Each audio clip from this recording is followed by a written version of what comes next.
All right, guys. Today, I am so pumped. I've been waiting to talk about this movie since it came out. No, that is not how you start a podcast. Oh, my God, Rumi. When you start a podcast, you have to go like this. You have to be like, all right, guys, I got the real good scoop here. I'm not just a whistleblower. I'm not just whistling. No, I'm a whistleblower, but I'm not just whistling. You see, I know I got all the dirt on Apex. Like, fucking, oh. Dude, this movie was fucking terrible. This movie was stupid. This movie was ridiculous. And it was fucking awesome. It was like one of the most fun movies I've seen. I was confused because you texted me. You loved it. And I was like, good, because I loved it too. But guys, we're talking about Godzilla vs. Kong. We're so pumped. We recorded an episode last week that's coming out after this. It's like we're in this weird time travel world. We're talking about Godzilla vs. Kong. Hit us up on social media, Facebook, Instagram, and Twitter at LaunchpadPod, and our website, launchpadpod.com. And I'm so pumped. That is not how podcasting is supposed to be. You're supposed to be a secret. You're not supposed to tell anybody what your name is or who you are. You just tell them where you shop and what you buy so that they can find you immediately. So a young girl in high school can immediately find you. Find you, because apparently the government can't, but this... You're but 11 whistleblower. You're a whistleblower. Matt, she's a psychic. Come on. That's how she found him. All right, here we go. Let's get the show on the road. Ignition sequence start. 6, 5, 4, 3, 2, 1, 0. All engine running. Liftoff. We have a liftoff.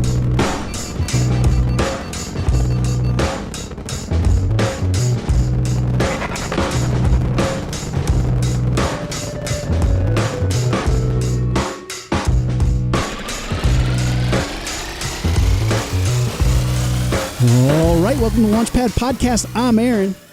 You should have said I'm Godzilla, and I would have said it. I'm Kong. Damn it. Missed opportunities, man. I'm literally like so excited to talk about this. I watched it again this morning. Tail is wagging for sure. Woo! My big Godzilla tail's just swinging through the wind, knocking down buildings, killing thousands of people every time it does. Before we even dive into the film, I have to say, Rumi to Rumi, thank you so much for not spoiling anything. There was some big things in this movie that could have been spoiled, but I don't want to know anything. And you didn't tell me anything. And you so rarely don't say anything. But I appreciate that you kept your mouth shut for 8 days, which is monumental in Rumi calendar. That's ridiculous. That's the equivalent of me not telling you what I got you for Christmas, your birthday, and a wedding anniversary all in 1 year. Basically, well, you owe me a lot of wedding anniversary presents, by the way. Now that I think of it. Forgot about me last time. That's why we haven't been talking. No, it's this movie's great. It's so fun. It's fucking stupid, but ridiculous. Right off the bat, and I had to, the second I watched this movie, I was like, the people are particularly dumb in this movie, but I did post on social media, I was like, they are no dumber than the musicians' children, cartoonists, military people, seismologists, robot scientists, or time-traveling aliens from any of the other fucking Godzilla movies I've ever seen. But in the pantheon of stupid shit, they are up pretty high of stupid people. It's pretty dumb. And it's it's one of those things. And I think I think last time we recorded, I don't know when we aired, but I said Godzilla and kaiju movies. Comes out next week. Godzilla and kaiju movies are like a porn. We're not watching it for the acting. You're not watching it for the plot. If you're watching a Godzilla movie because of the human interaction, you're wasting your time. You're doing the entire experience incorrectly. And it's not one of those things that objectively everybody can look at art differently. It's no, if you're watching a Godzilla movie because you're watching the people parts, that's where you're invested, you're wrong. You're wrong. Just watching that to get to the monster fights. Well, it's like I watch an MMA fight to see the commercials in between. It's no, I'm watching it to watch people punch each other. That's the only, you don't tune in to see what the commentators have to say in between. They're filling time between people punching each other in the face. Yeah, you're watch a porn and you're I just want to see if that nurse helps that stud feel better. I hope he finds the right house to deliver that pizza to. Did you ever fix her cable? Did the pool ever get cleaned? Yeah. Are you going to leave that Yelp review for his cable fixing? Because I don't think he fixed the cable. That's a 1-star review in my book. Yeah, you look satisfied now, but when you go to watch TV later... But and you said it best when we talked about King of Monsters. You were the fact that the human plot is stupid and the humans act dumb, that's only better. Like like you just said, when do you ever have a Godzilla movie where the human plot is good and makes sense and worth it? You don't give a shit. In my mind, I think the best case scenario is that it's stupid, because at least you're laughing and it's fun. Yeah. If it was like taking itself, like I thought the first Gareth Edwards Godzilla, the human plot was boring. Who cares? It wasn't funny. Also, so, like, proximity. Who cares? So I'm going to bring it again. Proximity the for sure. Godzilla proximity ratio. How close you are to the danger of Godzilla smashing shit and kaiju action is the amount that I care about what you're doing. So like in the Gareth Edwards one, they're like, we got this nuclear missile. It's on a train. I hope Godzilla doesn't show up. And they go, don't worry, he's in a different state. And I go, then why the fuck are we looking at you? Why in the world is the camera pointed in your direction if Godzilla isn't imminently close to smashing you? Yeah. That was the thing. There's a lot of human bullshit in this, but most of the time, you got kaiju smashing 100 feet from you. Like Godzilla's in the background fighting a Mecha Godzilla. Cool. A Mecha Grampzilla. Fucking cool. We'll get into that. The same thing with King of Monsters. King of the Monsters started off way slower, but like the monster fights were great. And most of the time, all of the action was derived from something happening around the monster fights.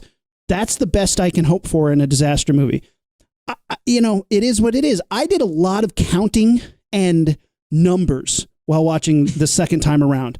Like I timed this thing out because I started thinking, which Godzilla movies have a high smash ratio to talk ratio? Which Godzilla's movies have the most talky bullshit? So Shin Godzilla. Easily. So much talky. But like, I'm going to have to go back and I'm going to start this project. And anybody who wants to help me with this project, reach out to me. Hit us up on our social media. Like I said, hit us up and say, I'll watch a Godzilla movie and come up with the ratio. And we'll get into what the ratio is. But this movie has some pretty long fights in it and some pretty big fight sequences. And the last act, even though there is some bullshit and some human stuff, they're like short between a couple of punches. So it like breaks up the boring with pow, pow, pow, pow. And you're like, okay, cool. Right off the bat, when the movie opens, I was like, the first 30 seconds of the film, I was like, Matt's going to hate this. Yeah. And spoiler alert, I did. I immediately was like, it better not be like this the whole movie. It opens with Kong, which is great. Immediately, he's right there, and he's just there. And I was like, great. Terrible 50s music cue. That was the thing. The second Trying it came in, cutesy. Bobby Vinton came in with Over the Mountains and Across the Three, which is a 1963 film, and I was like, Matt's going to hate this. Kong taking a shower. It reminds Matt of taking showers, and he hates showers. He's like, no, I hate music. The second a song came in, I was like, Matt's going to hate this. If it was just music. soundtrack, I would have been fine. But the fact that it was self-reflexively being like, hey, it's funny because it's like about what he's doing, I was like, no, don't. First of all, and I can't get over this. The last time we saw Kong, he was a bad guy. Kong and Skull Island, in my opinion, was the bad guy. And he was not portrayed in a very sympathetic Kong-esque way. Now, right now, I'm like, you didn't finish the movie. That. Yeah, you didn't finish the movie. I did. I finished it twice, and I'm now on my third time watching it ever. And I still He's feel a good guy in that movie. The army guys are the bad guys. The army guys are the worst guys, but King Kong is not made like he is in the other movies, including Kong vs. Godzilla or Godzilla vs. Kong. You're supposed to be empathetic and sympathetic. Here's a question. You're supposed to feel bad for him. Does Kong Skull Island, is that the new timeline? Or does in this movie, does he remember Fay Wray? Like, where are we in that timiline? Did they just say, no, that's a different Spider-Verse. Forget that time he climbed the Empire State Building and got shot with planes. Oh, I guess, because Gareth Edwards is not a sequel to 1954 Godzilla, is it? No, it's a new one, right? It's its own thing. I think the legacy Monsterverse is its own thing. Is its own thing, I think. Okay, yeah. That's fair. But I was going to be like, wait a second. Does he remember Fay Wray? Like, hey, remember that time those airplanes shot me down? But I'm cool, but he does remember it. But it's kind of like your high school girlfriends. Like you remember like the highlights and the down parts, but you don't remember like all of it. You're like, really? Went bowling? I don't remember that. Like that's how he's like New York City. I don't remember that. Like, I remember not liking heights or planes, but I don't remember. Did we go to Broadway? I feel like I remember being in a theater. I remember Did we go good see a pizza. show? Did we see a riot in Times Square? I think I remember that. Matt and I saw a riot in Times Square once. Did you take a train? Yeah, I know. Did you take Did a train? you take the Funwa bus? So immediately I was like, Matt's going to hate this. I hope this movie comes back. And about 10 minutes in, see, I clocked a lot of this. 10 minutes in, we get some Godzilla action, which is okay. It's a nice teaser, and it was like, I was like, good. You know, Godzilla's smashing some shit, but this podcaster's sneaking in, and everyone's complaining about the podcaster and his little Scooby-Doo shit team. They are fucking stupid. I get it, but Matt, as two podcasters ourselves, you think we could sneak into a top secret facility and find us a Mechagodzilla? Yes. Right? Fuck yes. So, and I think it would look exactly the same. We would think we were being covert. Anybody watching us would be like, this is boring and or funny. Like stupid. Like Scooby-Doo is great. I didn't think of that. But yeah, that whole plot or subplot, as necessary as it was for the entire film, blah. It was hysterical, and it was like very cartoony. Boop, boop, boop, boop. Yeah, everywhere they sneak in. And I feel like there's guys on video like watching like a security cameras being like, look at these two idiots. How far should we let them go? It's like, keep going. This is the best thing we're getting all day. It's like security-wise, we should stop them, right? You're like, no, because they're headed to the Mechagodzilla Bone Crusher pit. They'll probably get killed in there. Let's just let it go. Let's just see what happens. Yeah, exactly. I feel like they would just let us get all the way. And then the fact that we get past the Bone Crusher pit, that's when they're like, oh, fuck, we're going to lose our jobs. Everybody I talked to, like Greg Nicotero is a huge Godzilla fan, and he's been like, the podcasting stuff where they tried to sneak in to the base and nobody caught them was offensively stupid. And I was like, you're not wrong, but as an offensively stupid podcaster, I think we could do it. I think I could do it. It's ridiculous. But so we get 10 minutes of Godzilla action, and then there's 20 minutes before the Battle of the Boat, as I like to call it. That 20 minutes was rough, dog. I'm on board because that 20 minutes you get the Elon Musk guy who owns this Cybernetics Corporation, right? Which, if you've looked at a computer related to Godzilla in the last couple months, you've already heard Mechagodzilla is going to pop up. We're talking about cybernetics 17 minutes into the movie, not even. We saw the eye. We knew the eye was see coming. that. Yeah. Like even that, and the movie with like that podcaster guy, he infiltrates the base. He does this whole thing where he gets some guy away from his station so that he can hack his computer. But he's verbalizing, like monologuing everything. He's like, secret cell structure. What's this? What's this sub-basement 23? You're like, just the fact that you're looking at something that says sub-basement 23, I'm going to assume you don't know what that is. You don't need to verbally out loud say, what is sub-basement 23? Anyway. Well, I feel like producers have gotten to the point where they don't think the audience understands the things they see. Right.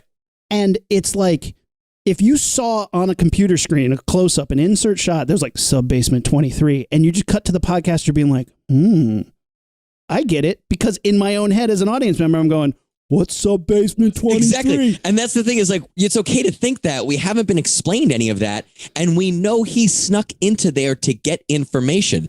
If I saw him do something I didn't understand, I would assume he was getting the information that he's already told us he's going to get. Yeah. Right. You lay out a Chekhov's gun. Okay. I don't need somebody to go like, look at the gun on the wall. Hope that doesn't show up in Act 3. Like, come on. Godzilla smashing that shit, though, was cool. And he looks badass. He looks aggressive. That's the first thing I noticed. I was like, oh, that's Mechagodzilla. Because look, he looked a little bit different than the last time I saw him. I thought he was moving way faster and looked way like more aggro. And I thought he was like, oh, that's going to be a different monster, whatever that is. It's different. I said aggro. I wish there was like a 300-foot tall Steve going, crikey, mate, this is a Gojira. He's coming in all aggro. So somebody I read there's like, this is just one giant Axe commercial about like all these like mega bros being like, no, I'm the alpha bro. No, bro, I'm the alpha bro, popping collars and shit and just like taking their shirts off at a party and be like, who wants to go? Who wants to go? Come get some. I'm ready to go. Throw down, bro. That's the whole point of this movie is all about who's the alpha titan. Whatever. It's fine. I got to see monsters fight. And they say that so many times. So they introduced this like stupid fucking plot of like Hollow Earth, which I hate because I hate conspiracy theories. Love it. You were into it? Well, I love it just because they enter this idea into the plot and into the audience by it's like museum after hours. there's like a dejected professor in the basement. Who and Elon sucks. Musk, Horrible character. Right, Elon Musk comes in and is like, hey, I'm also a Hollow Earth believer and you did a good job. Sorry your brother died in the Hollow Earth. And he's like, and then I'm like, wait, was that the last movie? Or yeah, did I miss something? What? And I was like, it doesn't matter. I was about to rewind and my wife was like, stop, just watch the movie. I was like, they'll okay, tell me. Like, and then the podcaster looked in and he was like, how did your brother die? I was like, no, you don't need to tell me that. I'll trust you. If I need to know it, tell me. And then they're like, there's fucking reverse gravity in Earth and it pulls you inside out and it'll fuck you up. And I'm like, okay, sure. And then they're showing them all these maps and stuff on the Minority Report aqua colored future hologram screens. Sure. I'm on board. That's like, they were like, this is it's hypocritical of me. When Independence Day was like, we're going to Area 51, I was like, fucking cool. And the way they showed that conspiracy theory like play out in a real life scenario for the movie, fucking cool. But people actually believe that there's a hollow Earth, and I'm a believer now. I didn't believe it first, but now I do. Like, where else are all the Titans coming from, Aaron? Well, I'm excited because I feel like it sets up a Monster Island thing, so maybe we can get a Destroy All Monsters fight inside the Hollow Earth, Middle Earth, whatever, some hobbits. I don't give a shit, but like, okay, fine. But it's a long time to be spitting some bullshit and not have any kaiju action. So then he's like, hey, well, just they love in that specific scene. They're like explaining, they're just expositioning the shit out of everything to him and to us. And they're like, he's like, you can't go in there because of all the gravity. And they're like, I know, but we made these super cool Hollow Earth vehicles, and they're called Hollow Earth aerial vehicles. And I was like, I mean, even they made a graphic that said HEAV under the graphic of the vehicle, just so like you could see it. And I remember being like, how much of your budget went to that name? No. They're like, we'll call it something later, but right now it's the Heave. You're going to have to remind me. There's a vomit joke later. His little silhouette is on my shirt somewhere. What is the Godzilla creature? I think it's from Space Godzilla that has the drill for a nose. You know what I'm talking about? Oh, yeah. I got a Godzilla shirt on too. It's got everybody. He's on there somewhere. What's his name? He's actually from a different film franchise. But he's or his popped own up film. in Godzilla a few times, right? Yeah, he's been in one. He's one of those like Toho reused him for shits. But like, he was the first boss in the Nintendo Godzilla game. And it's one of those things where I feel like this was a Moguera. Moguera. Here was a big missed opportunity. Him after midnight. You can't feed him after midnight. This was a big missed opportunity to have that be like a nod with a drill thing going through the earth. Sure, like, Come on, big miss, guys. But okay, fine, whatever. So they're like, we'll get you there, but we need like King Kong to somehow come back into the story. So what do you got? He's like, I'm going to go find this Kong lady I know. So he's like, yo, let me use your monkey. Let me borrow your ape for a little bit. And they're like, cool. And they allow it to happen. And the little girl pops up and she's deaf and she's adorable. She's an amazing actress. She's great. It's another magical child with disabilities, which I hate.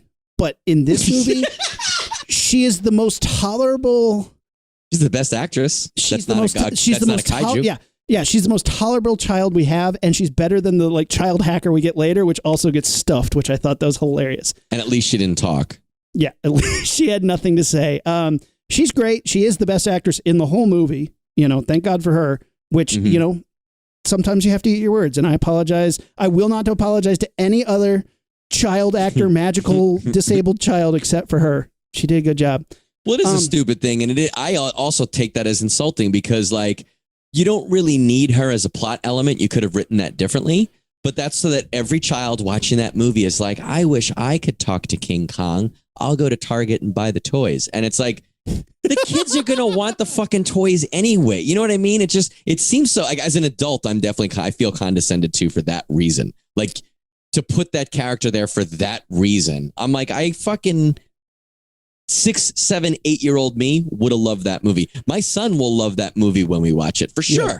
He doesn't need a kid in there to, like, as a role to literally put himself in. But anyway. I don't need adults. I don't need any human beings. I connect with the fucking monkey because ape. I'm sorry, King Kong. I connect with the ape because he's very empathetic. You could have an entire movie without any of these people and just be like, King Kong's like, I don't want to fight, but I got to protect my land. Whatever. He was so empathetic in this movie and so much emotion. But like we find out that he and the girl could communicate and he Coco kittens that shit. He's like, Coco want a kitten and I want to go home. And I was like, that's cool. And I got a little choked up at that moment when I realized that like he could talk and communicate. I was like, oh shit. I thought that was a cool thing. However, the woman, the scientist who brags on a prior scene that she's been studying him for 10 years. Yeah. She missed that? Yeah. He's 335 feet tall and she never saw him sign in 10 years. Now, I was talking about this with my friend Lauren and she brought up an even better fact that woman is a double failure because she failed at her job and her child, her adopted daughter, was the other half of that equation. So she didn't know what was going on at work or with her daughter. So and the magazine cover was like the Kong Whisperer. I'm like, no, the daughter is the Kong Whisperer. Yeah. She doesn't know shit. So my friend Lauren was like, that woman failed on 2 counts. She's terrible at her job and she's a terrible mother. Like, can you imagine walking in your son's room or daughter's room and finding drugs and you're like, oh my God, I didn't know. Can you imagine if your daughter was communicating with a 300-foot tall ape? Yeah. And it was your job to study that ape and you didn't know? So fucking stupid. And as we see multiple times later in this movie, she's a terrible mother because at no point in this movie does she say, no, me and my daughter are going to sit this part of the adventure out to keep my daughter safe. They go on the heaves. Yeah. They bring her into the battleship. I'm going to take her to Middle Earth. We're like, let's just go. You know, I heard people died the last time I did this. It's cool now. Let's just bring it. And then like, oh, hey, giant battle. Let's go right up next to that battle and watch. Like, you wouldn't bring Sammy? No, at some point, as much as I want to see a Godzilla fight, a King Kong, I'm not going to take my kid ringside, okay? Even if you couldn't see it, like it's not like you could put Sammy somewhere safe and then you go see it. It's going to cost you your opportunity. To Wait. Say that again. Do I get to make Sammy safe and then go see it? No, then obviously not. That puts my child in danger, which is the whole point of being an adult. Oh, you're just a weak father because I know I could take King Kong and Godzilla, so I would just hold him tight. Eat balls. I would just hold him tight. Eat balls. It's like when I took a girlfriend to an ICP concert once. Like I protected her. It's the same idea. I have protected my wife at a Dropkick Murphys concert. So maybe. How about a maybe? But like that's not the smart adult choice. That's the real adult choice is like, you resenting them for years afterwards. You're like, I could have seen a Godzilla fight. Yeah. like the kid's like, but I'm alive, Daddy, and you're like, yeah, I guess. Kid's just annoying. Like you always second guess the decision. You're like, yeah. But then at 38 minutes exactly, we get the Battle of the Boat, which is the first fight. And I'm looking at this from an MMA perspective, man. We're talking like Vegas Sports Authority rules. This is the first fight, the first bout, and holy shit, we get a 10-minute Godzilla fight, and it is fucking great.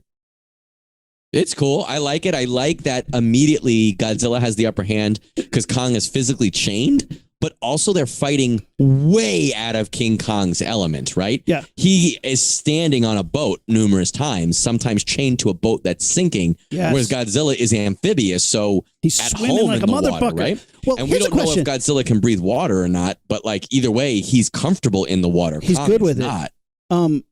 They built this ridiculous like containment unit on Kong Skull Island. Like a whole like Madison Square Garden. Yeah. You guys couldn't come up with some more sci-fi shit to carry Kong around? Because twice in this movie they're like, let's just put him on a boat. And it's like, wait, you didn't have a better containment unit than boat? And they're like, nope. There's a gigantic like underground science facility for Mechagodzilla, and you guys couldn't come up with a better way to transport King Kong? Later they're like, let's just get like 7 helicopters and fly him around. Right. Like, which is a callback to the first King Kong vs. Godzilla from the 60s because they did that. They just carried him in a net. But like, and we'll jump ahead for a quick second. If carrying him by helicopter net was an option, why are we on boats to begin with when we know there's a whole conversation about Godzilla swimming in those waters? And they're like, oh, we purposely charted a course where he's not normally around. And it's like, if you could have just helicoptered him, why didn't you just helicopter him? First of all, helicopters are faster than boats, right? Like, period. My guess is the helicopters need more fuel to go across the ocean like that. Okay, maybe. Maybe. Did you catch the Jaws reference? I did, but I don't remember what it was. So Godzilla's swimming in the ocean and he's smashing through boats yeah, like when he gets caught by the boat. And the boat's anchor grabs onto him, and we see the boat coming towards him, and then the boat goes underwater, and I was like, Jaws reference, so fucking cool. Yeah, it's the barrels reference from Jaws, but with boats. And like it was a good fight. When the boat zips past, like little people are like, ah, which is awesome underwater. So cool. It was fun, and it's definitely like, it's not, if you and I were making that movie, fighting in the ocean would not have been what I had thought of, and it certainly would not have been the first thing I thought of. Yeah. So it was cool that I was like, okay, like I didn't know what was going to happen in that scene. Like, it's almost like the last fight scene was more what I would have figured it would be rather than this one. So it was cool, and I do like, it was a good idea structurally to put Kong, the kaiju that we're supposed to identify and root for, to put him at a disadvantage going in. Right, because then it heightens the suspense of that encounter, and he gets his ass pretty kicked. I mean, he does a good job, but he gets his ass kicked so hard. He gets KO'd, like straight up, passed the fuck out. He gets KO'd so hard that his corner goes, "Okay, we should play dead too." Yeah, and let's pretend. Yeah, I love the idea. I love the idea that Godzilla instinctually senses that Kong is another alpha, and that he needs to establish dominance. So he goes over there, fights him a little bit, and is like, he looks pretty dead from here. I'll go home. Those ships just turned off. That's all I needed to do. Like if Apex, the cybernetics place that was making Mechagodzilla, if they had just turned the lights off at the beginning of the movie, Godzilla wouldn't have destroyed their shit, and he would have went home. Yeah, pretty much. Godzilla like looking in the mirror in the window like a Jehovah's Witness and be like, I guess nobody's home.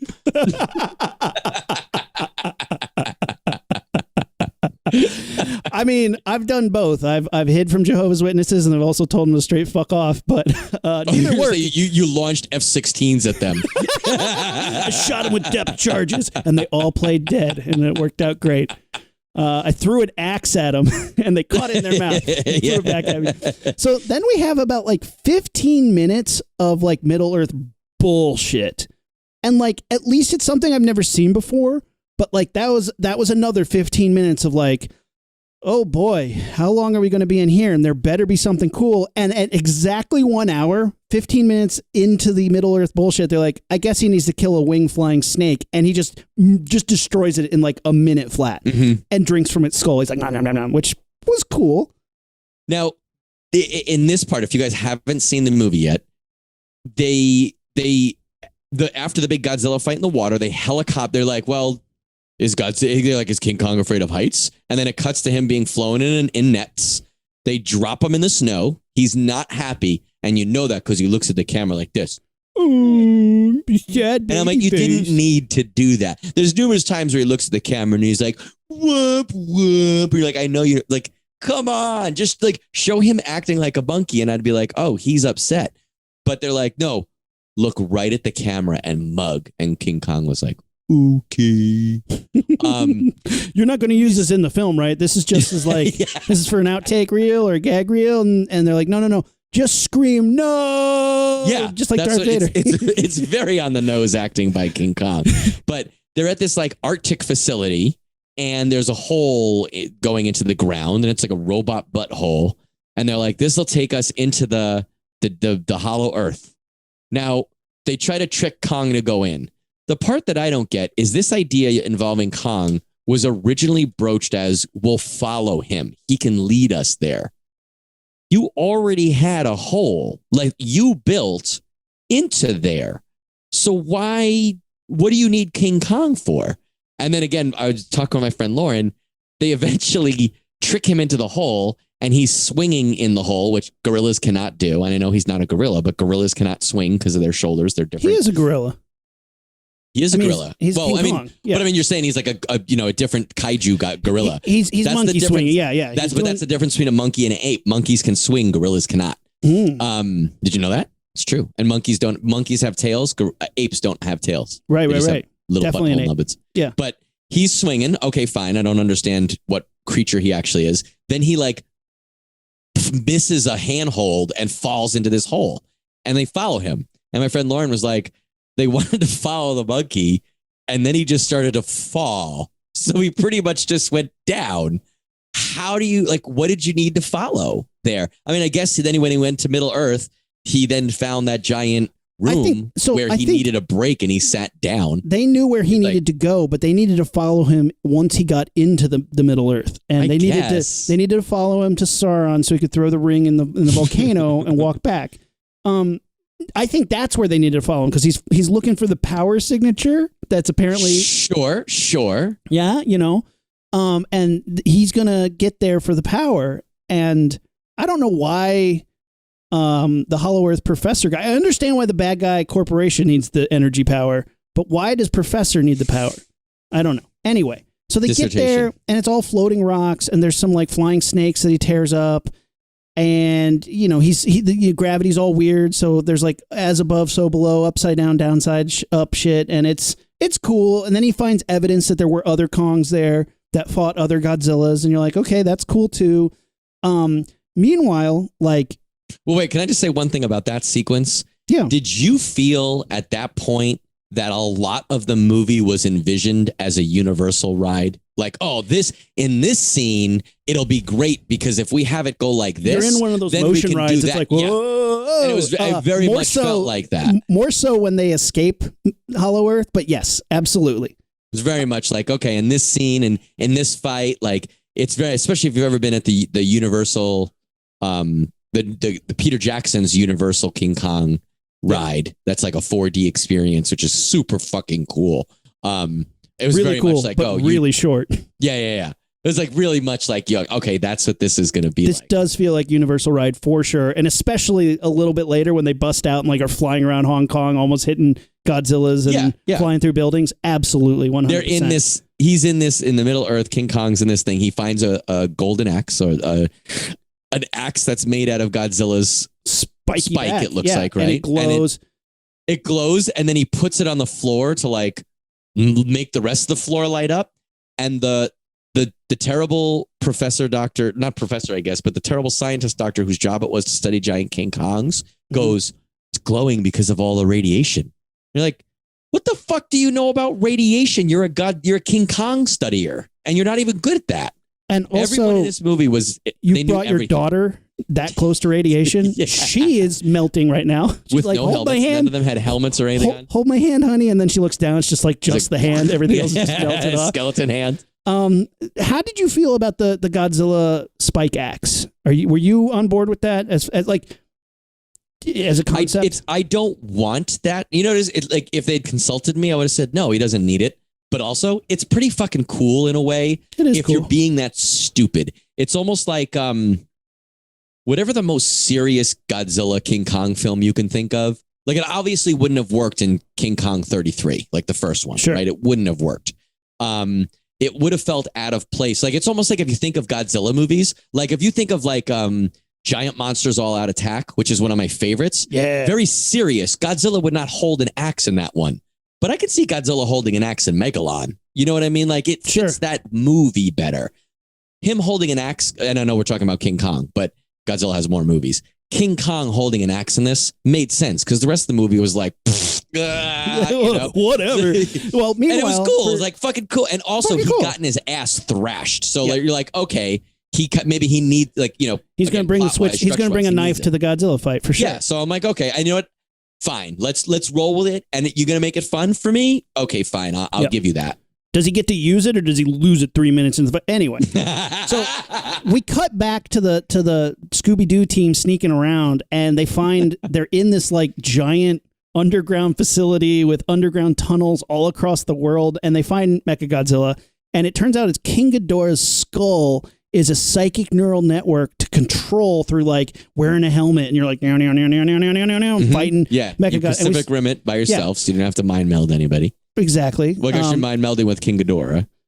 Cool. I mean, cool. Shine. Yeah, cool. Well, they said that and they started to explain it. I was like, oh, and they had the severed head at the end of King. And I was like, that doesn't make sense and is also unnecessary. But like, fuck it. I don't care. It doesn't matter. I didn't care about that part. Them sneaking in was stupid enough that I was like, all right. What about the giant Ghidorah skull that looked like it was a prop out of like a laser tag arena? It was like all black light shit. I want that in my room. Can I have Yeah, that in my I know. house? Like fucking cool. I feel like you and I could make a better one though. It just looked very much like spray foam and then spray just foam and carved, and then covered with a shellac. Yeah, it looked really shiny. It was super techno. It was absolutely, and they made a joke about it, which I kind of like. That they're like, this looks like it's out of like some sort of club.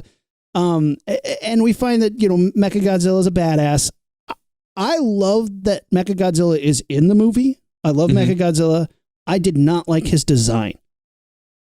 I agree. Let's talk about I know Grampzilla. You told me about one thing you don't like, but let's talk about the things that we didn't like about it. What was the main thing? What's Grampzilla? Mechagodzilla doesn't have any teeth. Like he has ridges that I could see them being like, look, he's got teeth. No, they look like he's taken out his dentures, and those are like the lines of his face because he's like, hey, Sonny, you want a lollipop?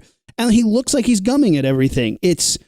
I don't like that. He's way too boxy. His arms and legs are interchangeable with which as like a design standpoint, I understand why they're like, oh, he's modular. It doesn't look good. Like his arms needed to be distinctly arms and his legs needed to be distinctly legs. He was way too boxy. They were just like box and then another box. And now he has pincher claws. And I was like, okay. The back stuff I liked. I liked the ridges and the red shit and the tail had a blade on it. That was cool. But I didn't love the design. There's way better Mechagodzilla designs out there. You know what I think it was, in my opinion? It'll be interesting to see maybe like when the DVD comes out, if there's special features about the design process. Yeah. It was very close to a lot of design elements in this version of Godzilla. Yeah. But it was so close, but it wasn't exact. So it was not Godzilla, and there's a lot of things about it that don't look or feel like that Godzilla, but it also wasn't far enough away. I think it was in the middle. So I think you either needed to move it far from the actual design. Like if you think of the original cosmic monster, the original Godzilla, Mechagodzilla versus Godzilla, the fact that they're bipedal Tyrannosaurus type things with tails is really the only similarity, right? The faces don't look the same. The body proportions don't look the same. The hand design doesn't look the same. So it's a different thing. When you make it something that's very close, like that same cosmic monster before his skin gets pulled off, he looks just like Godzilla. Right. With a couple little metal things once he starts getting terminated. Okay, I'm on board with that because it's very close. I think this was like, let's make it look kind of like Godzilla. And then you're like, well, why didn't you either make it look like Godzilla or not make it look like Godzilla? Here's another thing I think about it is like when you look at the original Mechagodzilla and you look at like, I don't know, like Gundam Wing or Macross or something like that. Like you look at anime and how cool their designs are. They did not get an anime designer to design Mechagodzilla. I feel like this is a very like practical like army Mechagodzilla. Like I don't know, but it feels very kind of basic. It doesn't feel like Apple designed it. It doesn't feel like somebody who watches anime designed it. It felt like it was, I don't know, a piece of construction equipment with a lot of extra pieces tied on. Like the back looked anime, but like just he's too bulky in the wrong places. I didn't mind that. I know what you're saying. I didn't mind because it looked practical. It didn't look cool. It looked like what would it? It was almost like an engineer designed it, right? Yes. Not like a movie person, but like an engineer. How would you make this work? Which I don't mind, but again, it was like they were like, make this kind of look like Godzilla, and I wish it either looked like Godzilla or didn't. Which is why the arms and the legs are interchangeable. That's very practical. Like, oh, it doesn't matter what his legs and arms look like. You know, they I noticed the design of the arms and the legs. I noticed that they're just boxes. When you look at Godzilla's design, the Gareth Edward Godzilla, the thing that I like the most, he's very hippie. Like his hips and waist are big. He's like smoking pot. And he's like, yeah, bro. Yeah, it's a piece, bro. Oh, man. Oh, this is start harshing my buzz, Kong. No, but he's like, his hips are wide, and that's a big suit thing. Like men in performers in creature suits. The suits are big. So I feel like that design hearkened to that, even though it was not a man in a suit. It looked and felt that way. It moved that way. This design was opposite. It was very like pec and shoulder heavy and skinny hips, which I guess could be cool. Like to me, I noticed it immediately, and I was like, it's the inverse of Godzilla. And I was like, design wise, aesthetically, is that cool? And I was like, no, I don't like how it looks. Yeah, I liked these in the movie. Again, don't take them out. Don't throw the baby out with the bathwater. I'm just imagining people like our listeners listening being like, Oh, did you hear? Because they talk to each other. Like, did you hear the Rocketeers do a review? Yeah, they did not like Mechagodzilla. What didn't they like about it? Oh, they didn't like how he looked and he doesn't have teeth. And it was like, it was a bitchin' movie with like cool fights. I don't know what they were complaining about. Yeah, fuck those guys. Fuck those guys. They spent like 10 minutes talking about his hips. But he fucked up some of those bone crawlers. That was cool. Just ripped him in half. Oh, it was so cool. The podcasters get away and sneak all the way into the main control room. I thought that was very much like the droid factory scene in episode 2, where it's like Padme is like jumping through robot arms, zapping her with lasers, and you're like, get the fuck out of here. It's like all this stuff is happening. They're not getting killed. And Elon Musk is like watching them, or he's like watching the demonstration, and he doesn't see 3 morons running around. But you know what? I don't give a shit. If that's the world you're crafting and it's funny, it's fun, man. I'm on board. I thought it was great. So at an hour and 16 minutes, like 5 minutes later, Godzilla gets to Hong Kong and he's like, I smell a Kong. Where is he? Where's this other kaiju I got to fuck up? And we get some good classic Godzilla action where he's smashing through a city and we're low. We're in the crowds of people running. Everybody's freaking out. Everybody's taking pictures. He's just stomping through the city. And this is the last part of this movie that I felt like took a classic Godzilla lens, which is low to show the scope. Even on the boat fight, the Battle of the Boat, the angles felt like from a human perspective or from an airplane's perspective. But then this is the last moment, because after this, it just becomes like some of the middle Showa era where it's just like a very flat side third person out of profile, where you just see them fighting at the same height, and you lose the scale. This is the last time we feel the scope of the scale as being large, because we're within the city from a human perspective, which I thought was weird. So now we're getting into the second fight, which I call the Hong Kong Clash, because here's the thing: fights, when they change location, are counted as a new fight. Okay, I want to bring that up and make it clear, because the characters in this movie don't even know they obviously don't understand fights or rules or sports or anything. So Godzilla gets to Hong Kong, and you know how you guys always tune into the Launchpad podcast to hear about sports rules? Yeah, exactly. You know how we're your go-to for athletic. So Godzilla's like, wait, he's under my feet, and starts like laser blasting into the ground all the way to Hollow Earth, like straight through into the center of the earth, and almost hits Kong. Everybody down in Kong land is like, oh shit. Kong's smashing some shit up. He crushes some bad guys, kills the corporate people. Okay. A bunch of bat monsters show up. They're cool. We didn't even mention the corporate people till now. There was fucking corporate people with the Kong contingent for no real reason other than that she was hot. Dibs. Pretty much. I mean, pretty much. She's dead.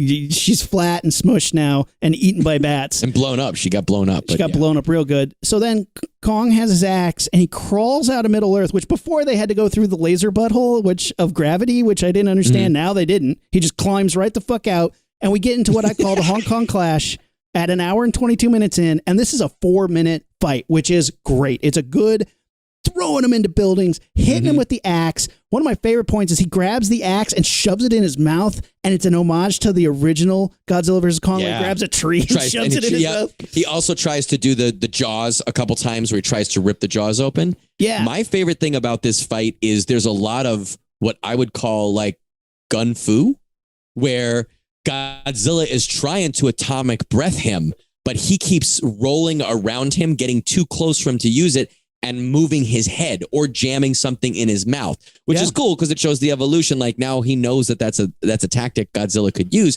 So Kong is trying to keep him from doing that. But also it's like, if you were if you had no gun and your opponent had a gun, you would try to get in that arc, right? You would try to get next to that person and control that gun so that they couldn't shoot you. And that's what Kong keeps doing, is keep grabbing Godzilla's face and head and trying to keep that breath out or that mouth closed, which I thought was like pretty cool because Godzilla in this fight tries to use it a lot. He tries quite a few times. Kong's using the environment to his advantage. He's swinging off of buildings. He's climbing up buildings, jumping. Big axe jumps onto it. Now, I had to look this up because they destroy quite a few buildings. They're fucking Hong Kong up. Hong Kong has 7.5 million people living there. let's just throw out a callous number of how many people you think die in the third act of this movie as they're destroying no less than 30 or 40 buildings. A third of 7.5 million people, hundreds of thousands of people are dead. And they play this like whole thing is like, fuck yeah, beat him up, Kong. And everybody's like all pumped about it. And like, he is smashing the shit out of this place. So, but like Kong gets trashed. Well, no, I take that back. Kong basically beats Godzilla by throwing him into a building just as our like stupid Middle Earth people pop out and they fly out. They almost hit Kong. They almost hit Godzilla. Godzilla grabs at the Universal ride. Whoa. Yeah. Whoa. Godzilla grabs the axe, throws it at Kong. Kong grabs Godzilla and throws him into a building so hard that Godzilla goes down. And the dumb guy inside the herb, what do we heave? He goes, round 2 goes to Godzilla. And it's like, no, round 2 goes to Kong. He goes, round 2 goes to Kong is what he says. No, you asshole. We're in a new fight. That was round 1. Round 1 of fight 2 goes to Kong. Then the bell rings and Godzilla gets the fuck up and just rages. About 2 minutes into the second round of fight 2, he beats the shit out of Kong and it's like, stay down, bitch. And Kong taps out. I didn't take it as a tap out. Because that you're talking about, so it gets to the point where, like Rumi says, Godzilla gets up and fucks Kong up, and gets Kong on his back, and he stands on him, and he's got a foot on him, and he leans down and he roars in his face, and Kong is pinned. Kong, he's got his ass kicked. He cannot get up, and Kong roars back right in his face. I took that as Godzilla being like, "Submit, bitch," and Kong was like, "No." And Godzilla leans over and is like, you can't even get up. It doesn't matter if you submit. I won. And he gets off of him and starts to walk away, right? Yeah, but that's basically a tap out. Like, he's done. He's not. Would you say it's a tap out or a KO?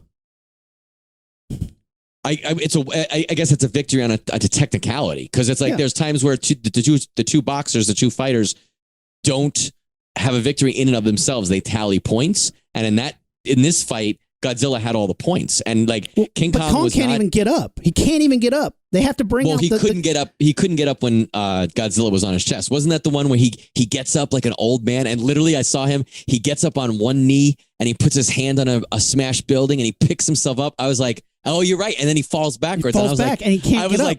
They have to bring out the crash paddles, dude.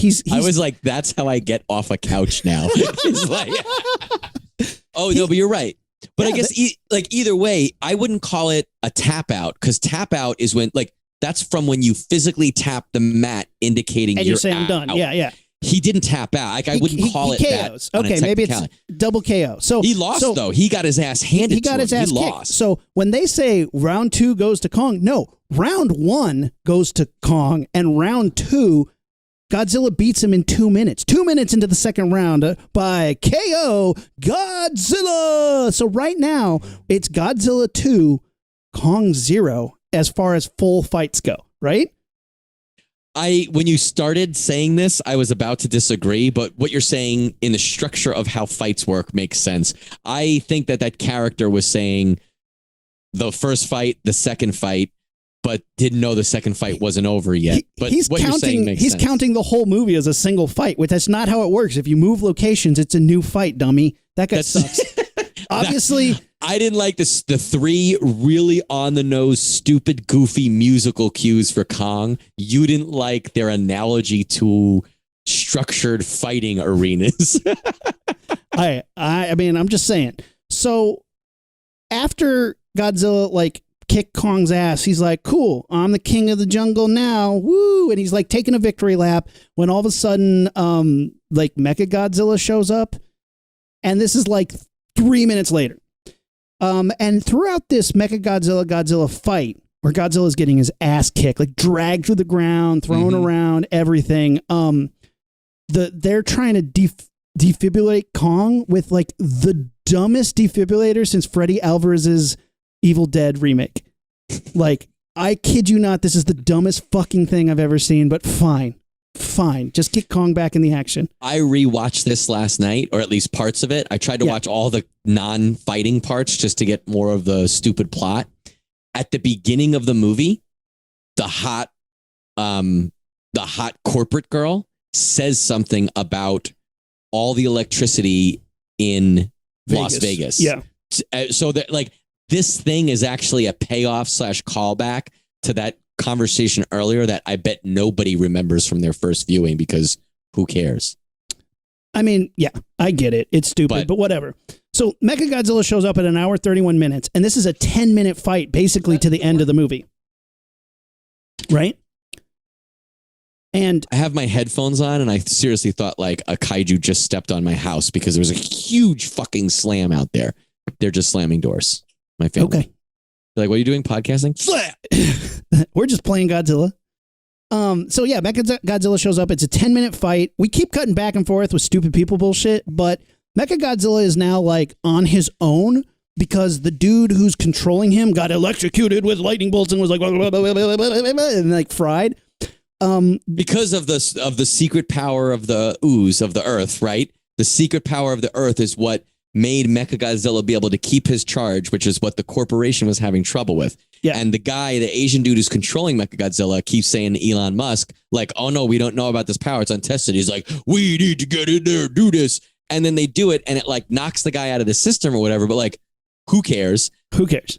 Why Mechagodzilla is now like evil? Like, what is the difference? Like, why did you need a pilot to begin with? Why not just make him do what he did anyway?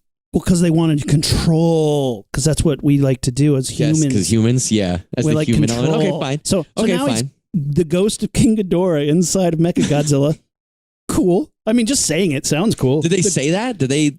Basically, yeah. They're like, he's on his own now. Ghidorah is like controlling it. Like the skull is doing it. So they're trying to like stop the uplink by fake hacking. I was like, if this kid hacks this fucking thing, I'm gonna be so pissed. And they make jokes. He's like, I learned this at like summer camp and an HTML course. And they're like, what? And he's like, I don't know what I'm doing. I download movies from the internet. Yeah, and I was like, good. You like that. I'm so glad that they're not making this kid actually be able to hack him. But his biggest weakness is apparently high-proof liquor. So, but even then, like they throw the liquor in the thing and it sparks out. But then it doesn't seem to do anything. Correct. Now, everything that they've done to infiltrate this like super big tech corporation, they've just broken shit. Like there's a couple times like to get through the door, they just break the door. Like there's a handprint lock. They just break it and the door opens. Yeah. Can you imagine having a computer that like is responsible for the security of a giant robot, but if you turn the computer off without shutting down properly, the robot goes berserk and just like there's nothing to be done? Like what the fuck? Like that's not how I'm not you know me. I'm not a computer guy. But yeah, they pour this subplot exposition whiskey on it about this dead guy's wife, and it says link severed or whatever the fuck it says. But Mechagodzilla keeps fighting. I didn't notice. I noticed him go. He did a little RoboCop action, but nothing happened. He still kept fighting. He started to lose, but he was still fighting. I didn't understand. Yeah. What did that do? Which when you get to that point, confused him for a moment, distracted him briefly. That entire subplot, if you then just take all the minutes that we spent watching that, is literally for naught other than showing us information. It's the Indiana Jones. He goes everywhere. They open the box. They die anyway. Could have happened without him. 100%. Like Indiana Jones fights all the Nazis just to get kidnapped, and they open the box anyway, and then the box kills them. This was the same thing. They fought their whole way through whiskey, didn't do shit. Mechagodzilla got wrecked anyway. But like at this point, Mechagodzilla has just ruined Godzilla. Like Godzilla's done, and he's about to fucking put the finishing move on Godzilla by blasting some red energy beams down his throat. Oh, I do want to say at hour 36, we get the beam clash, which happens in every Godzilla Mechagodzilla meetup, where they both fire beams at each other at the same time, and they do like the Harry Potter Voldemort. They're all like striking off with beams. That was cool. It was cool. There was also in the previous or the beginning of this fight, I guess, Kong jumps up and Godzilla blows the beam at him, but he hits him in the axe. Yeah. And continues to hit him in the axe, slow motion as Kong comes closer. I wasn't quite sure what Godzilla was aiming at there, but like, okay, fine. Well, there's one point Mechagodzilla. Go ahead. when King Kong jumps on Godzilla's back, and my wife goes, his back is made out of spiky axe things. That doesn't seem smart. I was like, you're right. His back is full of axes that he's using now. So King Kong basically just jumped onto a pile of axes. Not smart. But like you and I could stand on axes, and if we distribute our weight, it would be okay. If I jumped off a skyscraper and landed on axes, they go right through my body. Yeah, you're right. This movie sucks.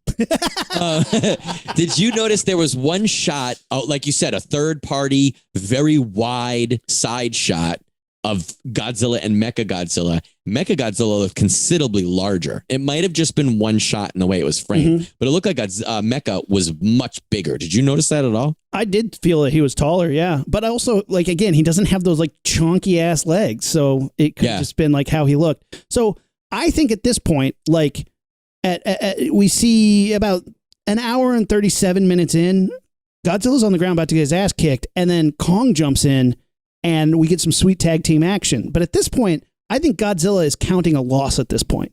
Like, he lost to Mechagodzilla. He would have died. Agreed. Yeah, I agree. So, if Kong hadn't intervened, Godzilla would have lost that fight to Mechagodzilla. So if we're using the Vegas Sporting Commission Championship title bout's first article of Section B, right now, I always forget how much you know about that, but yeah.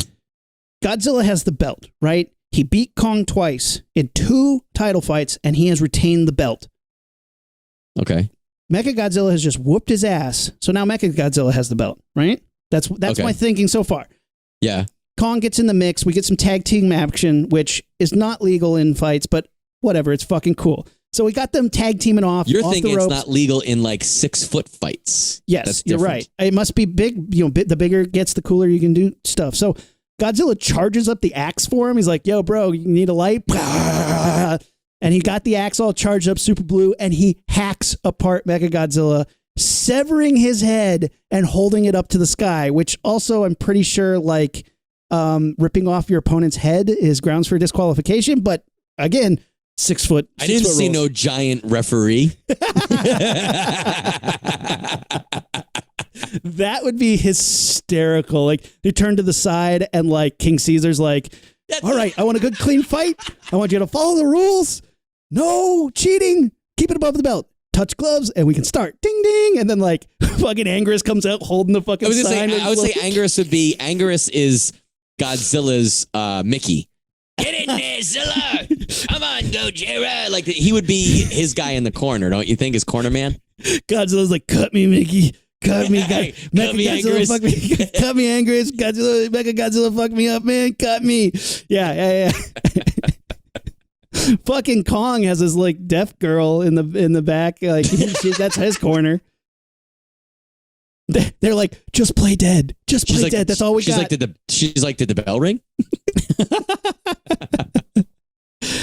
So yeah, he fucks him up and cuts off his head and holds it up to the sky, which is great.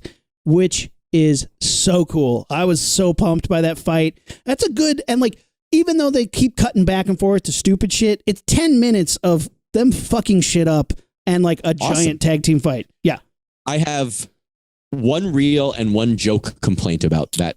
That really is about the movie, but that fight in particular, that fight sequence. Like you said, we're not really focusing now on feeling like a human looking up at Godzilla. We're just third party kind of watching this fight. Right.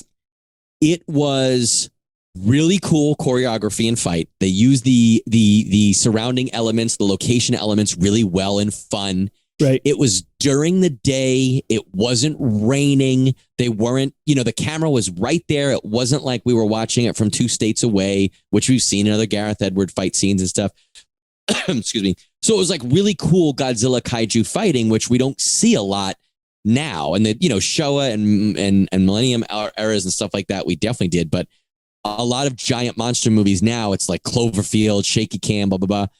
There was a little too much shaky cam, and there was definitely, I'll reveal something in a second. I can't right now think of the specific things, but there was a couple times where I was like, wait, did the camera just go over that and they went under that and broke through it? Like, how did the mechanics of what just happened happen? And I had to fill in those blanks by myself because it was filmed so quickly and so shaky cam, or they tried to make it, the camera was so dynamic sometimes where it was like, no, just pull back 100 feet and stay there for 4 seconds. That's all I want to see.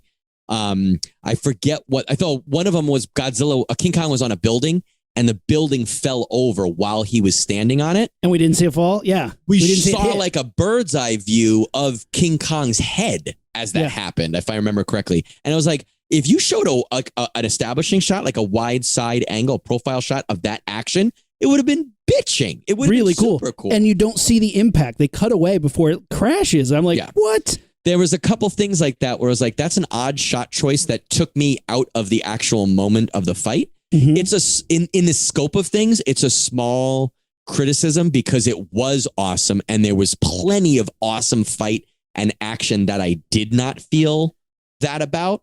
Yeah. But like Pacific Rim, the second Pacific Rim I liked a lot more than the first one. The first one, because you're crazy. The first one, everything happened at night. Everything Who cares? It looked underwater. Cool. Fucking cool. I feel like if it happened during the day, you'd see more and it would be cooler. And that's why I like the second one. But the this daytime one had stuff is just, everything is cooler at night.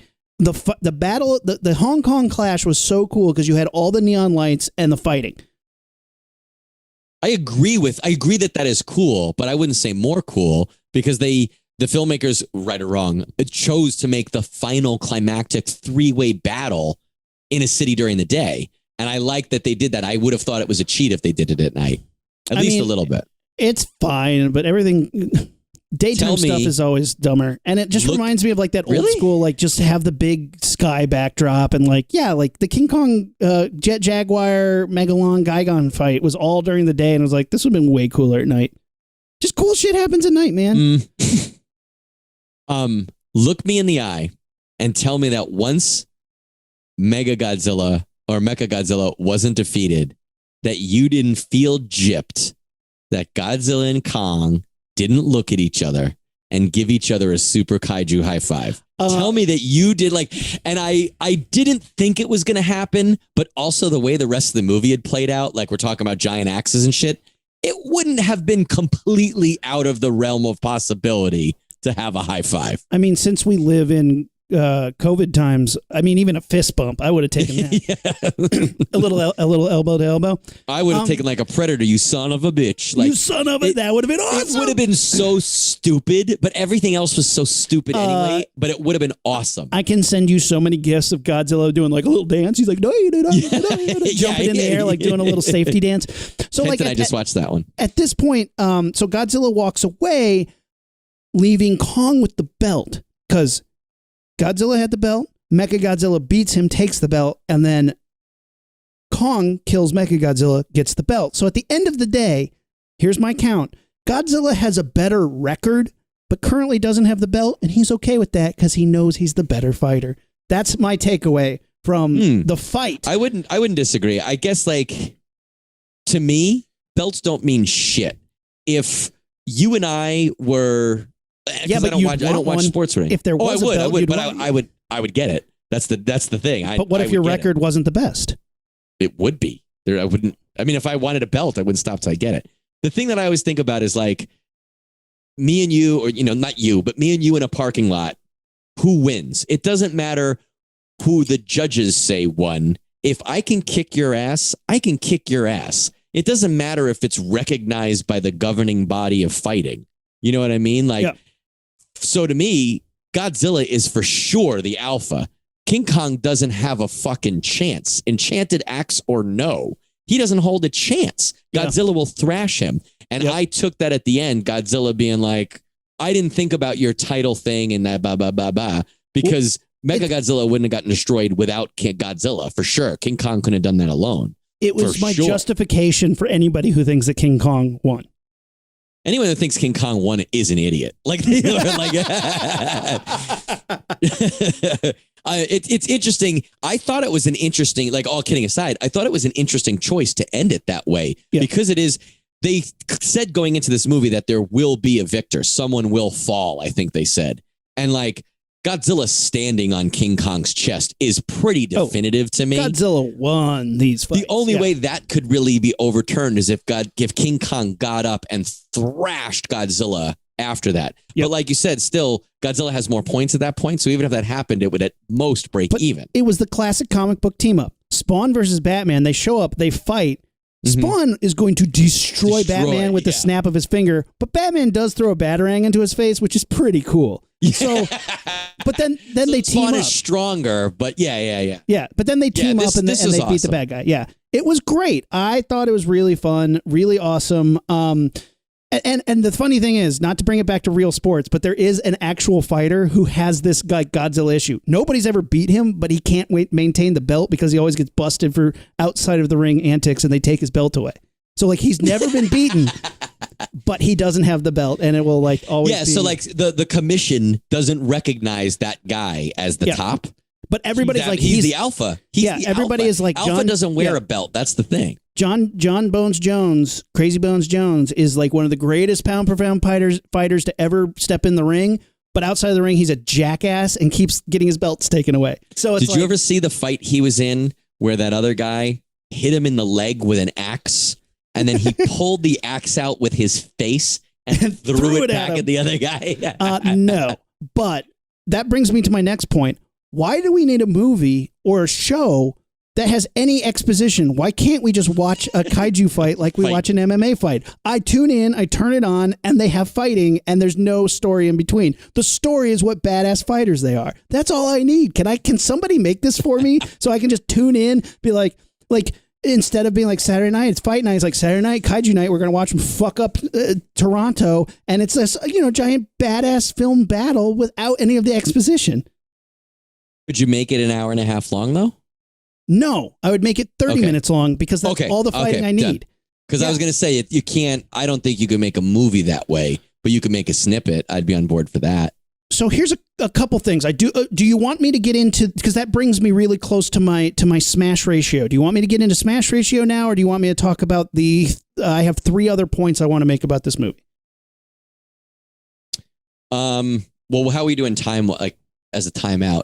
We're doing fine. Hit a mark. 106. Yeah, then I would say keep going. And do you want to drop the commentary as like guess what's coming? Fuck yeah, I do. All right. You want to drop it like at the end of the episode? Yeah. So I want to get into the smash ratio, but I'll come around to it because here's a couple things I want to say. Are you disappointed, even though it's fucking stupid?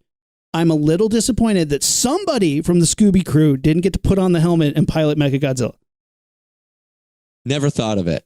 Now that you say it, yes, disappointed. Right? Like the whole time I was like, I'm going to be mad if one of those kids puts that helmet on and it wins with Mechagodzilla, but I'm also going to be mad if they don't do it. So I was in a very I thought it would be torn like state. silly, like they'd put it on and his head would turn around backwards and he'd walk, whoa, fall down the stairs and like the mop falls over. That wouldn't be that bad. Yeah. The mop falls on his head. Whoa. Yeah. Godzilla does a drop kick and goes. Yeah. You know what I do? You know what I actually do feel gypped about? What? That there was no end credit scene. There was no secret scene at the end. There wasn't even like a fake one like that, like happens a couple minutes into the credits. Here's what it should have been: rolling the credits, and then suddenly it cuts to the King Ghidorah skull. And it like glows extra red or something. Like you're like, oh, King Ghidorah is still alive because I want Mecha King Ghidorah so bad. Hey, look who's making a little appearance on the podcast. Hi. So here's another thing I want to bring up. And this is a weird aside, but not enough boobs. I was thinking the same thing. No, it's why do we name Hurricane grandma names? It's like Hurricane Edna. And why don't we name them like kaiju names? Why can't we have like Hurricane Gigan? That was going to be my go-to also. It's so destructive. Hedorah? Yeah. Hedorah is an awesome hurricane name. It's like, oh man, my house. I lost my house in Kumanga. It was so destructive. It was so terrible. But like, we don't name kaijus like Kaiju Irma came Ethel. through. And Kaiju Ethel totally destroyed can you imagine if they're like, oh no, here comes Ethel. She's going to making landfall on Hong Kong. Ethel versus warning, Greg. This is at the beginning, the podcasters in the facility, and it's like, warning, this is a Titan emergency. This is not a joke. It's like, warning, this is a Titan emergency. I know. Warning, this is a Titan emergency. Gladys is coming this way. Gladys is coming this way. Seek shelter. Here comes Bob. Launch Mercedes. Mecha Mercedes. Mecha Mecha Ethel is destroying Jim. I mean, the names... Mecha Eileen would be awesome. Mecha Imogen. Mecha Imogen. Yeah. So dumb. Yeah. We name hurricanes stupid shit. Why don't we name them cool things that are like kaijus? Come on, we got to do this. Or at least like Destroyer or like, World Ender. Like at least, make it something cool. Make it something cool. I mean, obviously they're destructive and people die and that's not funny, but... It's happening anyway. Yeah, we can make it cooler than it is, or at least sound... Like, I think people who are like, I'm going to ride Irma out. And it's like, you guys are idiots. The people who just like, I'm going to ride this out. And you're like, your house is going to be destroyed. You could die. And they're like, I'm stubborn. I'm not leaving my house. If it was called something much scarier that's like, you sure you don't want Skullfucker to come and destroy you? And they're like, oh, I'm afraid of Skullfucker. We better get I am not riding Skullfucker out. I am not riding Hurricane Skullfucker out. We better leave right now. People would like, everybody would listen to evacuation orders. But when you call it Irma, you're like, I had a great aunt named Irma. I'm not afraid of shit. Like, seriously, I think it would benefit us. What's the worst she's going to do? Make the guest room smell like old people? All right. I want to talk about the Smash score. I am creating a metric for how to watch Godzilla movies so that I want to create a database when somebody's like, I want to watch a Godzilla movie that's low on talkie-talkie, high on smashy-smashy, and to know which battles to go for. There is no metric right now. There isn't like a Smash score, so I've created one. And I watched this movie, and every time fighting was happening on screen, I hit my timer, okay? And then when it was people talking, I stopped my timer. There were 29.5 minutes of full-on fighting in this movie. And when you say fighting, do you mean those are two titans or kaiju fighting, or it could be one kaiju fucking something up? I also included the scene where Godzilla makes landfall and everybody's screaming, running, like big monster action. Okay. When the big monster is on screen, got it. When the big monster's on screen menacing something, not when he's just on a boat, not when he's like talking to a little girl, not when they're doing any of that crap, like just menacing. There's 29.5. Let's round it up. An even 30 minutes of smashing. Minutes. The movie is 1.53, an hour and 53 minutes. So it's 113 minutes long. So 30 minutes at 113 minutes is a 26% smash score. Look at you, professor. I can't math. Somebody's going to be like, that's not how math, that's not right at all. Yeah.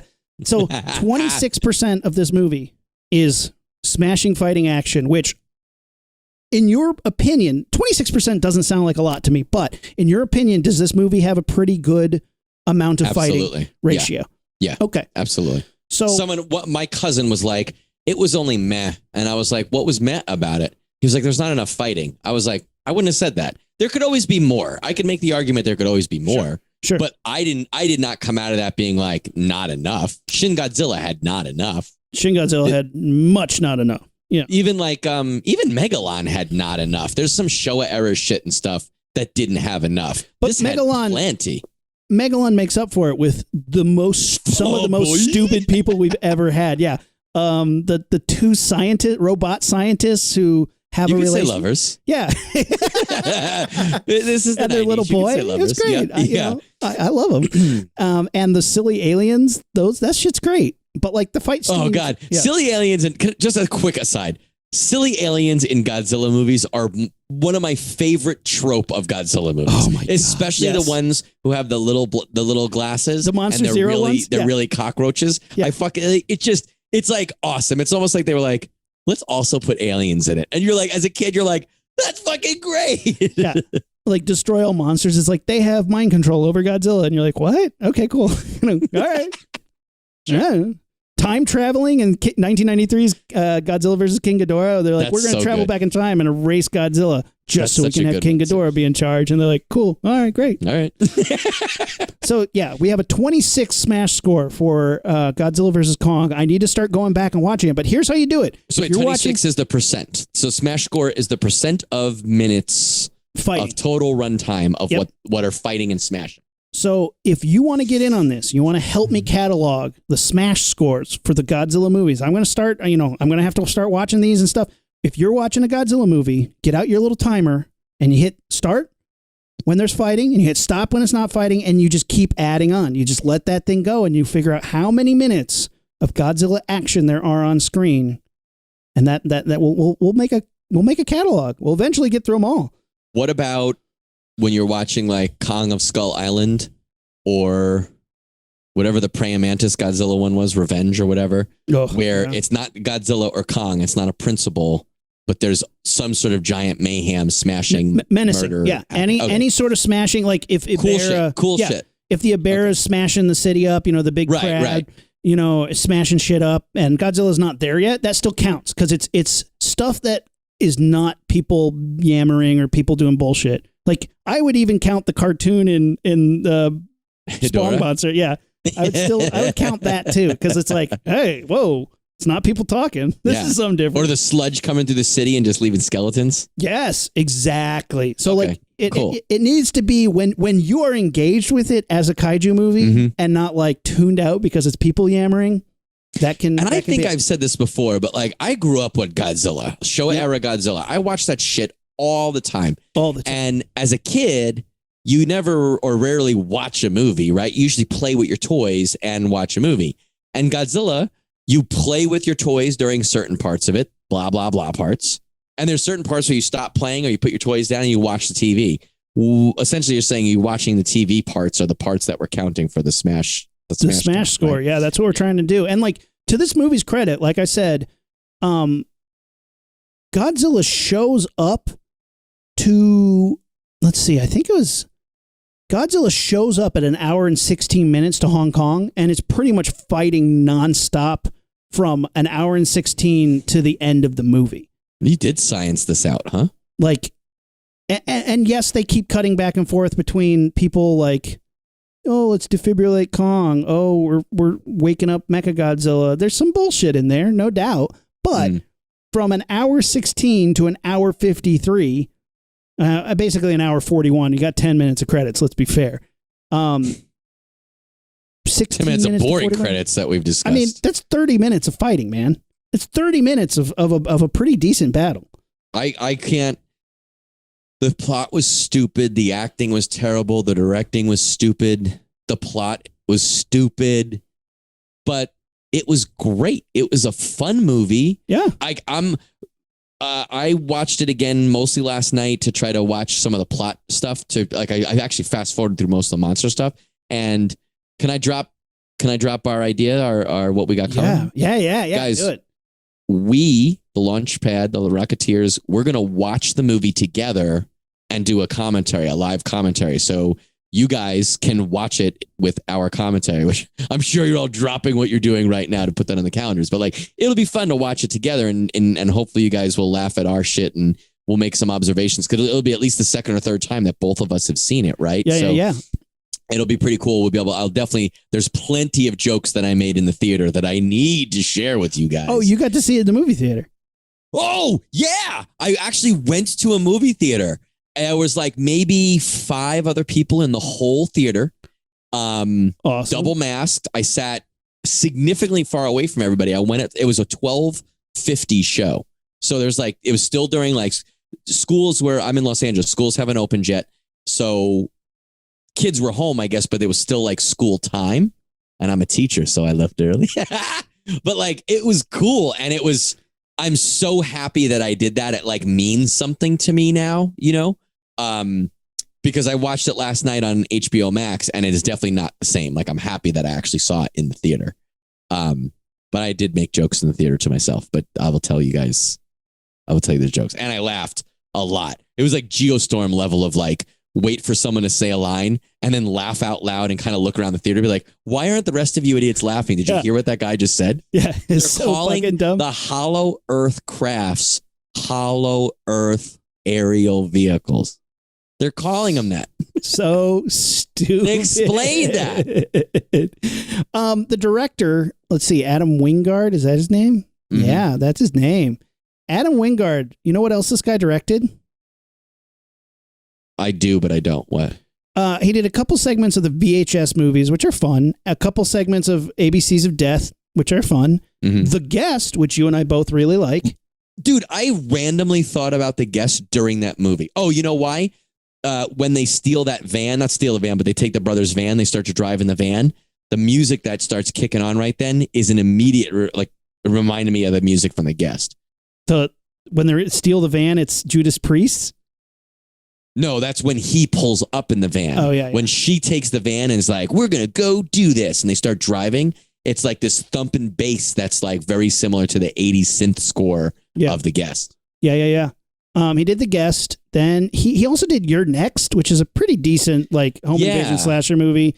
I didn't like that though. I started it after I watched The Guest, and I was like, it's too different from The Guest, and I don't like home invasion movies anyway. And I was like, the best of the home invasion movies for me to like. I don't like home invasion at all, and this one was like, oh, I like this movie. It was good. Right.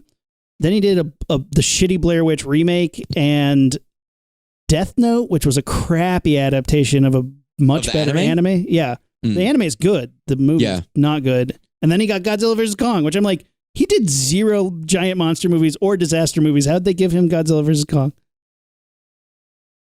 I guess it is funny when you look at that shit. Like, it's one thing when you watch someone chart, like, you know, like J.J. Abrams got Star Wars. You're like, I can see why that would happen. But yeah, stuff like this where you're like, I'm not saying he's a bad director. I actually like his direction. I like his movies.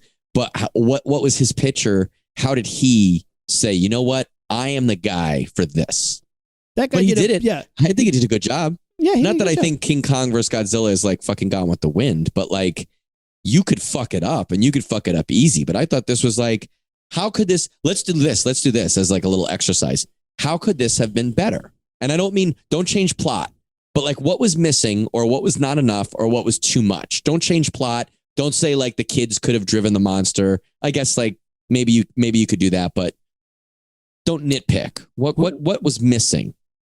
Like, all joking aside, I wouldn't even say like a sexual element or boobs. And I love looking at boobs in a movie, but like, I mean, fucking 39. Like, I don't care as much about boobs as I did when I was 16. Other than just making the people element better, you could have still had them sneak in. Just have the danger be there. Like, have it feel like that is a task and not just like, whoop, we just walked right into this fucking secret. You think that would have made it a better viewing experience for you?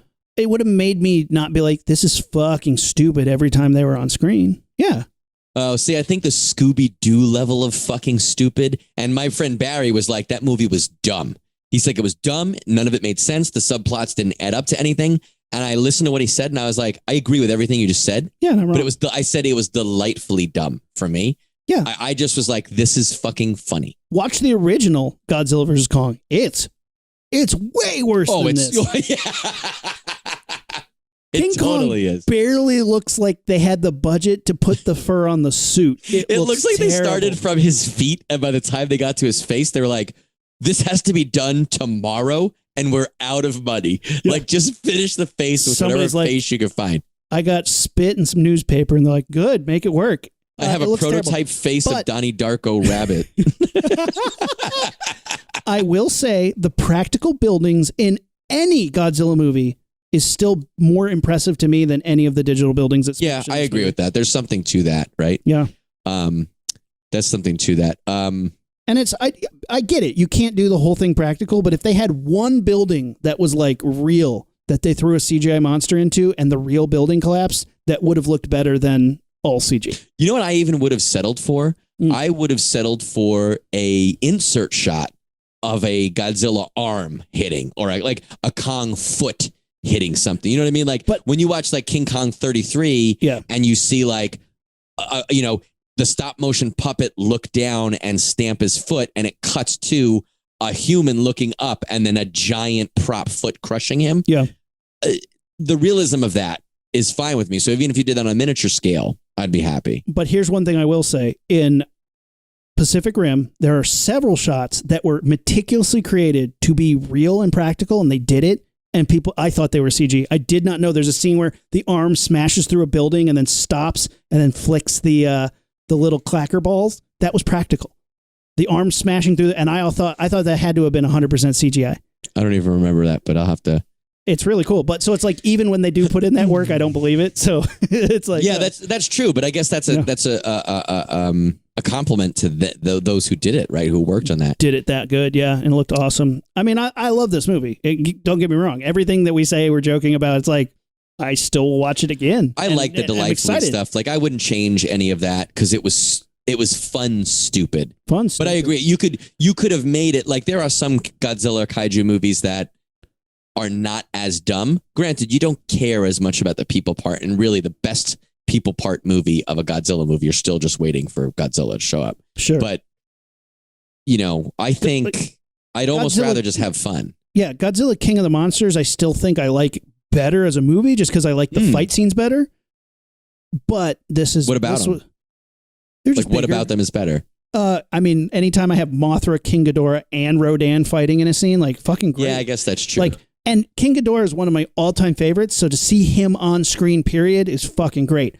I love Mechagodzilla, so having him here was cool if the design was better, but, like, this movie had really good fight scenes, but the last movie, even though this flowed better and was probably a more entertaining movie, some of the fight scenes, pound for pound, if I had to add them up, it's like maybe the King Ghidorah, Mothra Godzilla fight in Boston is better in my opinion, but I don't know. You know, I need to watch it again. See, I gotta watch it to get the smash score. So we'll see. Did you wish Mechagodzilla started like he did in the Cosmic Monster, like a Terminator Godzilla, where he had the Godzilla skin? Yeah, totally. Yeah, of course. Did you? When the first couple times you saw Godzilla, did you think it was Mechagodzilla in? No, I knew he wasn't.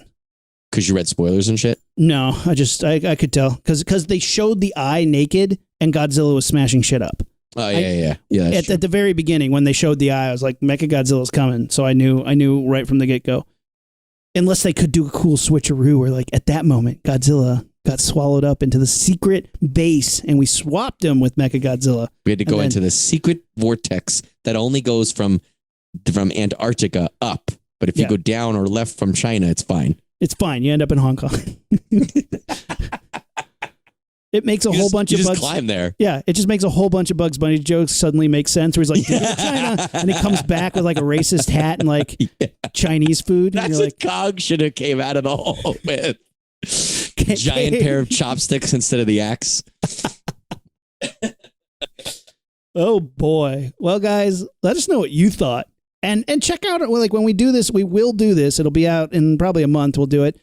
Check it out. Yeah, let us know what you thought of this movie. Facebook, Instagram, and Twitter at LaunchpadPod. On our website, launchpadpod.com. Check us out on YouTube.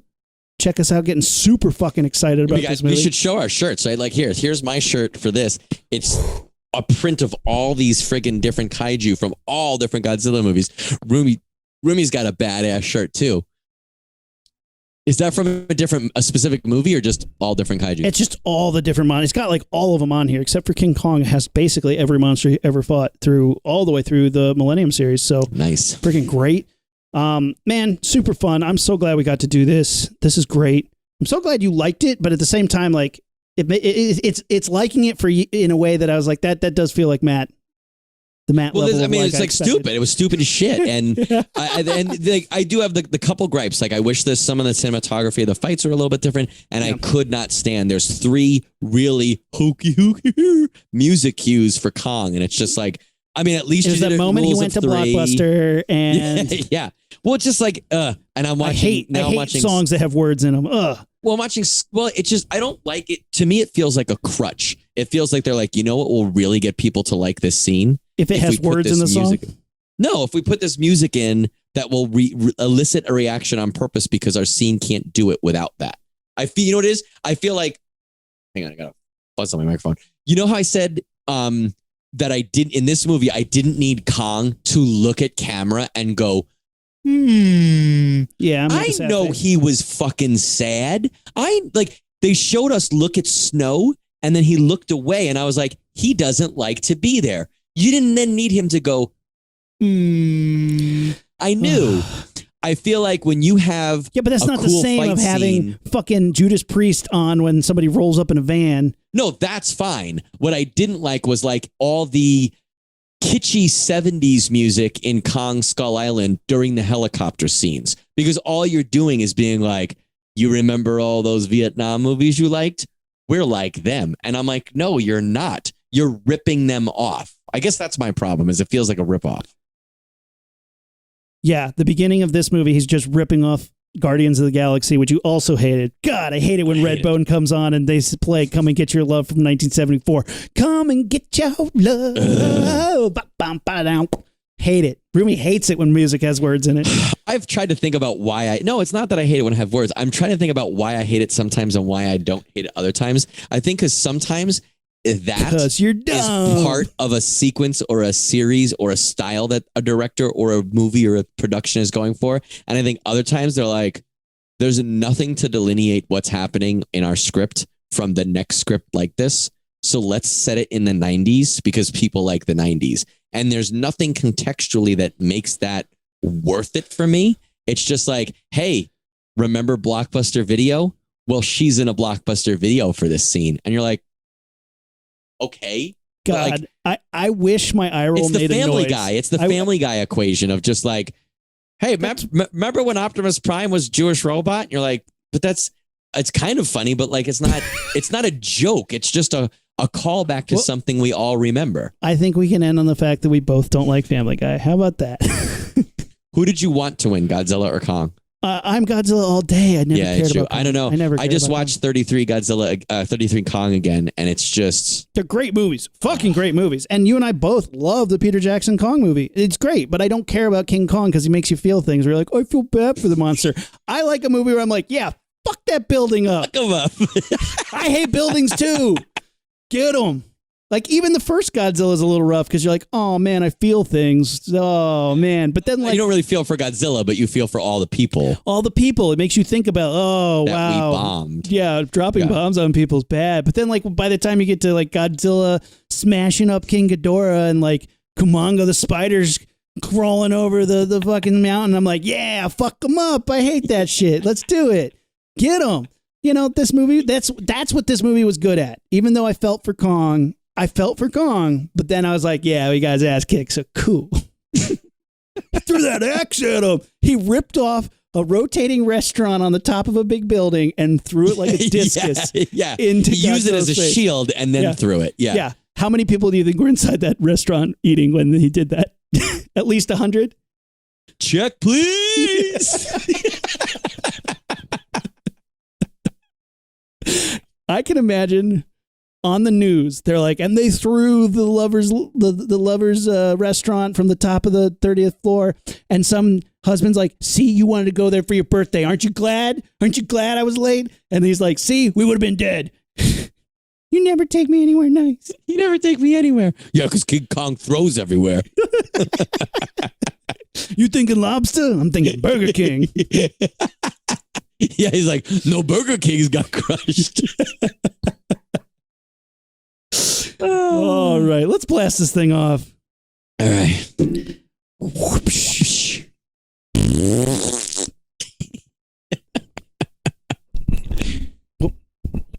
What happened? What happened? I lost my shit for a second. All right, we're the Rocketeers and we're out. Someone found you because they know how much bleach you used and where you purchased it. Stupid. And that guy goes, I'll tell you where he lives if you buy a fish. And it cuts to them in his front door with no fish. You're like, what? Why was that a line then? Fucking stupid. As long as no music with words and they didn't go to a Blockbuster. Fine. Ignition sequence start. 6, 5, 4, 3, 2, 1, 0. All engine running. Liftoff. We have a liftoff.